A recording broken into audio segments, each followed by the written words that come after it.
Michel Foucault was a French philosopher who shook things up. He was born in 1926 and his ideas are still relevant today. Foucault didn't think like other philosophers. He studied history, power, and how they influenced our understanding of the world. One of his main interests was the history of madness. Foucault wanted to know how societies decided who was mad and who wasn't. He also wanted to understand how these labels changed over time. Foucault's work challenged traditional views on mental illness. He argued that madness wasn't just a medical condition. Instead, he saw it as a social construct. In other words, he believed that societies create the category of madness to control people who don't fit in. Foucault's ideas were controversial, but they were also incredibly influential.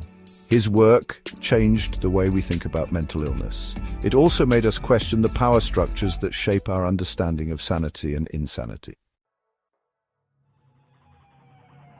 In his groundbreaking book Madness and Civilization, Foucault takes us on a journey.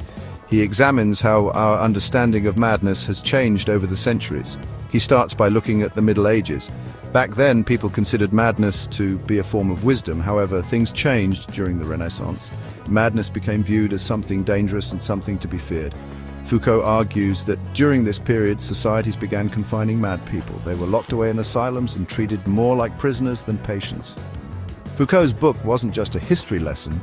He wanted to understand the power dynamics at play in the treatment of the mentally ill. He argued that by labeling certain behaviors as mad, societies could control those who challenged the status quo. Madness and Civilization was a game changer. It sparked a debate about the role of power in psychiatry. It also made people question the very definition of mental illness. Foucault didn't believe in a single objective definition of madness. He saw it as a fluid concept. He argued that what's considered mad in one culture or time period might be seen as perfectly normal in another.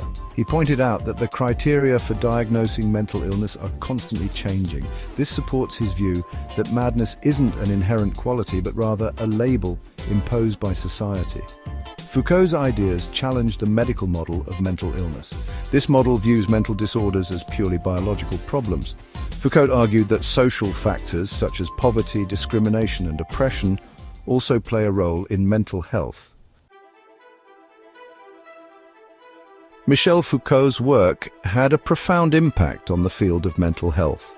His ideas led to a greater awareness of the social and cultural factors that contribute to mental illness. His critique of the power dynamics within psychiatry forced a re-evaluation of how we treat mental disorders. It led to a more humane and patient-centered approach to care. Foucault's influence can be seen in the anti-psychiatry movement. This movement questions the validity of traditional psychiatric diagnoses and treatments.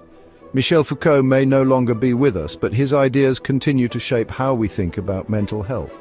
His legacy reminds us that our understanding of madness is constantly evolving. It also encourages us to question assumptions and challenge the status quo in our pursuit of a more just and compassionate approach to mental health.